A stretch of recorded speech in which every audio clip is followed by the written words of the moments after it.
पूज्य धर्माधिकारी जी और हमारे आदरणीय अध्यक्ष जी से मैं निवेदन करूंगा कि इसमें अभी से आपने बहुत बड़ा स्टेप लेना है। दीपावली और महालक्ष्मी पूजन पर मैं थोड़ा ही प्रकाश डालूंगा और मैंने जो बातें कही हैं किसी पंचांग के विरोध और समर्थन में भी नहीं कही हैं और ये बातें इसलिए भी नहीं कही हैं कि मैं पंचांगकार हूँ। वस्तुतः मैं पंचांग गणित के बारे में अभी उसका प्रारंभिक सदस्य हूँ, एक विद्यार्थी आप मुझे कह सकते हैं। दीपावली और महालक्ष्मी पूजन इस संबंध में मैं जैसे पहले कह आया हूँ कि परवादि के निर्णय है तो हमारे यहाँ बहुत से ग्रंथ हैं, जैसे काल माधव है, जैसे कल्पद्रुम है, निर्णयामृत है, निर्णय सिंधु है, धर्म सिंधु है। लेकिन सभी ग्रंथों की जब हम मीमांसा करते हैं और धर्म सिंधुकार ने इसमें सारे ग्रंथों की मीमांसा की है। धर्म सिंधु जब आप निर्णय सिंधु रखते हैं तो धर्म सिंधु भी होना चाहिए। धर्म सिंधु ने इन सारे ग्रंथों की मीमांसा करके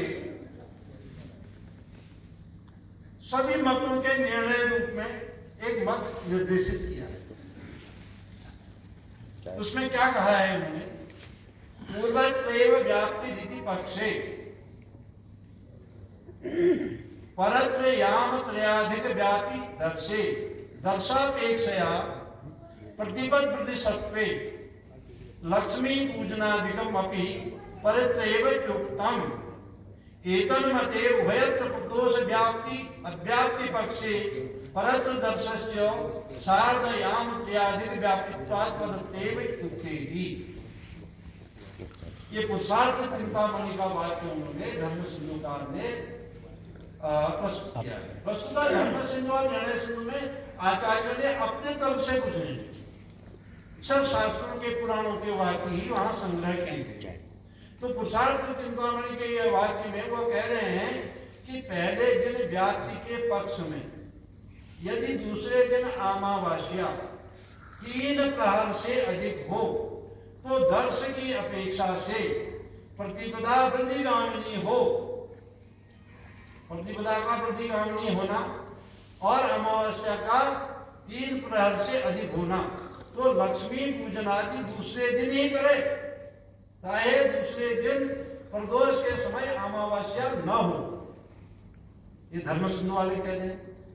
आज इस मत में दोनों दिन प्रदोष अव्याप्ति या व्याप्ति के पक्ष में भी दूसरे दिन अमावस्या 3.5 प्रहर से अधिक है, ऐसी स्थिति में दूसरे दिन ही ग्रहण करनी उपयुक्त है।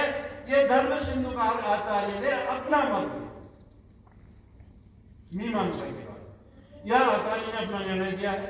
इससे तो स्थिति स्पष्ट अध्यक्ष जी स्पष्ट हो जाती है, क्योंकि धर्म सिंधु में जो महालक्ष्मी दिन के पूजन का निर्णय क्रम बताया है वो बताया है प्रातः काल में अभ्यंग स्नान करें, फिर देवताओं का अर्घन और पूजन करें और अपराह्न काल में पितरों का श्राद्ध करें।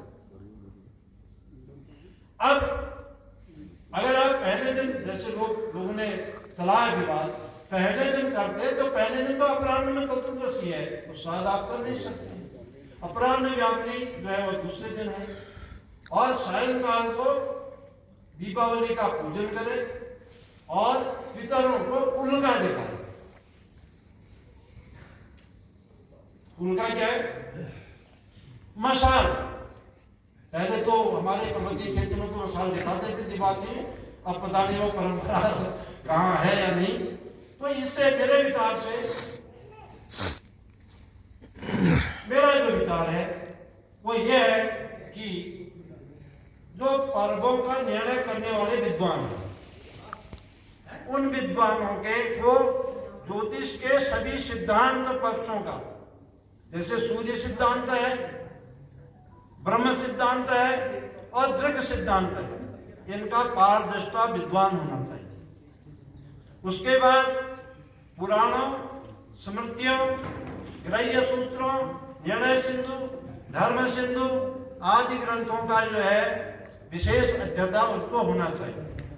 मेरी दृष्टि में वैसे ऐसे बहुत रत्न हैं अभी हमारे धराधाम में, मैं थोड़ा सा 2 मिनट 5 मिनट का आपका समय ले रहा हूँ।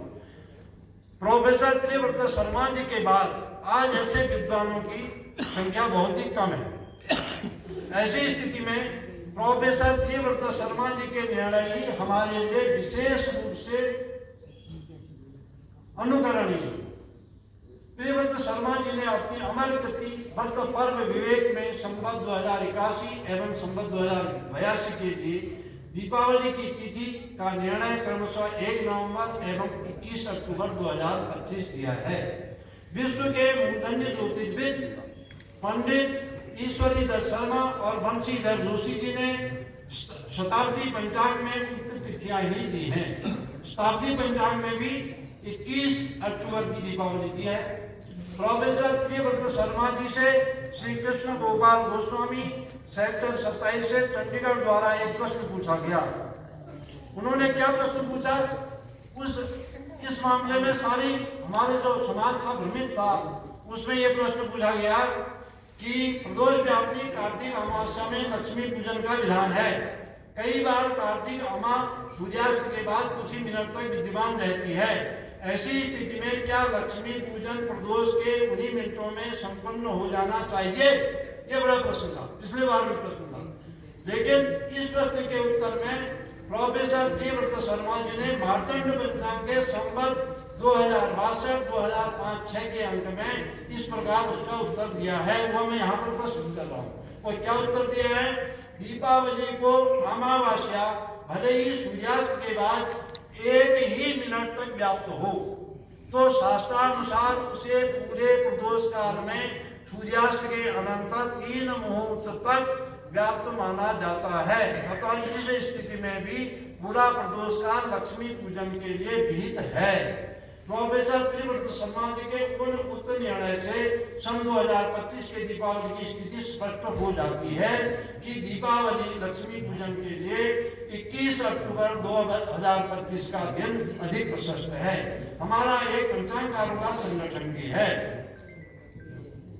वह है सनातन दिव्य पंचांग समिति, और इस समूह के द्वारा पंचांग प्रकाशन से पूर्व ही वर्ष भर के पर्वों के लिए निर्णय लिए जाते हैं। अतः इस समूह में विद्यमान सभी लगभग 80 पंचांगकारों द्वारा इस संगठन द्वारा लिए गए निर्णय के अनुसार 2025 में 21 अक्टूबर 2025 को ही दीपावली महालक्ष्मी पूजा का पर्व दर्शित किया गया है। उत्तराखंड के अंदर मेरे विचार से ये बहुत ध्यान देने की बात है। उत्तराखंड के अंदर मेरे विचार से इस समय 6 पंचांग प्रचलित है। महीधर पंचांग, वाणीभूषण पंचांग, सिद्धिदात्री पंचांग, रामदत्त पंचांग, तारा प्रसाद दिव्य पंचांग, नक्षत्र तिथि लोक पंचांग, ये 3 पंचांग कुमाऊं से 3 गढ़वाल से, और भी कुछ हो सकते हैं, मेरी जानकारी नहीं। इनमें केवल एक पंचांग को छोड़कर शायद एक पंचांग में 20 तारीख की लगाई गई है, बाकी 5 पंचांगों में संवत 2082-2025 में दीपावली 21 अक्टूबर को दी गई। लेकिन बहुमत पंचांगों के आधार पर 21 अक्टूबर 2025 घोषित कर उत्तराखंड स्तर पर एकरूपता लाई जा सकती है। दीपावली के संबंध में कुछ सज्जनों को यह संशय रह सकता है कि अमावस्या तिथि तो रात्रि और प्रदोष काल में पूर्णतया व्याप्त नहीं है, फिर लक्ष्मी पूजन व महानिशा पूजन कैसे करें? इसका उत्तर यह है कि 21 अक्टूबर 2025 को अमावस्या तिथि सूर्योदय से सूर्यास्त तक कुछ प्रदेशों में 3.5 प्रहर तक पूर्णतया व्याप्त होने से यह 21 अक्टूबर को लक्ष्मी पूजन व काली पूजन के लिए संपूर्ण दिन और रात्रि में अमावस्या मानकर पूजा की जाएगी और पूजा के लिए प्रशस्त होगा।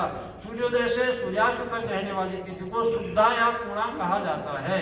व्रत पर्व विवेक पृष्ठ संख्या 4 और धर्म सिंधु प्रथम परिच्छेद के अनुसार अमावस्या प्रतिपदा का जो युग्म है मेल है, वह भी अमावस्या प्रतिपदोर युग्म इति से भी 21 अक्टूबर की अमावस्या संपूर्ण दिन रात ही लक्ष्मी पूजन आदि के लिए अति प्रशस्त है। उक्त पूर्ण मंथन के बाद 21 अक्टूबर 2025 को दीपावली पूजन अति प्रशस्त है और शास्त्र सम्मत भी है। अब एक छोटा सा ही रह गया है। 11 पर्व पर आपने पूछा था, हरिबोधिनी एकादशी देवोत्थानी, यहाँ द्वादशी तिथि का 2 नवंबर 2025 को एकादशी के साथ क्षय हो जाने के कारण गृहस्थियों का एकादशी व्रत 1 नवंबर 2025 को शास्त्र सम्मत है। देखिए पूर्व पुराण का वाक्य, एकादशी द्वादशी च रात्रिशेषे त्रयोदशी उपवासं न पूर्वीतो उपवासं न पूर्वीतो पुत्र पौत्र समन्वित। जो पुत्र पौत्र से युक्त है वह जो है द्वादशी क्षय वाली तिथि में न करे और त्रिवी विश्रांत तिथि प्रोक्ता सर्वपाप हरा सदा। ये जो वाक्य कहा गया है वैष्णवों के लिए कहा गया है, सन्यासियों के लिए कहा गया है। अतः इगास पर्व बूढ़ी दीपावली 1 नवंबर 2025 को निर्विवाद है। इसमें कोई विवाद की संभावना मुझे नहीं लगती है, बाकी निर्णय आपका। तुलसी विवाह को धर्मसिद्ध के अनुसार एकादशी आदि पूर्णिमा के यत्कृपा के दिने ये कहा गया है। एकादशी से पूर्णिमा तक कभी भी कर सकते हैं, एकादशी से पूर्णिमा तक कभी भी यह किया जा सकता है, परंतु व्रत पर्व विवेक के अनुसार एकादशी व्रत की पारणा और चतुर्मासी व्रत की पारणा के दिन किया जाना अति प्रशस्त है। इस प्रकार मैंने आप लोगों का बहुत समय लिया है पर्व निर्णय सभा का, और बिना किसी खंडन मंडन के अपनी बातें यहाँ पर रखी हैं, और हो सकता है इसमें से कुछ बातों से आप सहमत नहीं भी हों और कुछ बातों से सहमत हों। उसका निर्णय उत्तराखंड विद्वत सभा को करना है।